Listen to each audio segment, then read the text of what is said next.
నార్మల్గా యూట్యూబ్లో అప్పుడప్పుడు 2013 ఆ టైంలో యూట్యూబ్లో చిన్న చిన్న వీడియోస్ తీసి పెట్టేవాడు. అది చూసి రామ్ గారు పిలిపించి బాగా చేస్తున్నావు అని నన్ను అప్రిషియేట్ చేశారు. యాక్చువల్లీ దానికి ముందు ఏంటంటే వాళ్ళ అన్నయ్య గారిది కృష్ణ గారిది ఒక సంగీత్ చేశా. సో అలా నన్ను పిలిపించి బాగా చేస్తున్నాడు ఈ అబ్బాయి, ఒకసారి నువ్వు ఒక 3 songs చేసి చూపించా అంటే అప్పుడు నేను చేసి చూపిస్తే ఆయనకి బాగా నచ్చింది. నీకు కార్డు ఉందా అని అడిగారు. కార్డ్ అంటే కూడా నాకు ఐడియా లేదు యాక్చువల్ అప్పుడు. సో అలా నువ్వు కార్డు తీసుకో కలిసి వర్క్ చేద్దాం అని అంటే అలా అక్కడి నుంచి ఓహో మనం కూడా మాస్టర్ అవ్వచ్చు. ఇది మారుముంత చూడు. యా సో కొంచెం టైం పట్టినా సరే బెస్ట్ సాంగ్ చేసాం. యా సో అలా అక్కడ నుంచి నేను మాస్టర్ అవ్వడానికి రీజన్ ఏంటంటే నేను కూడా మాస్టర్ అవ్వచ్చు అనే ఒక ఐడియా క్రియేట్ చేసింది ఆయన రామ్ గారు.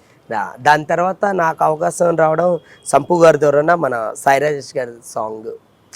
సో ఆ సాంగ్ అక్కడ నుంచి ఇంకా వెళ్తూనే ఉంది.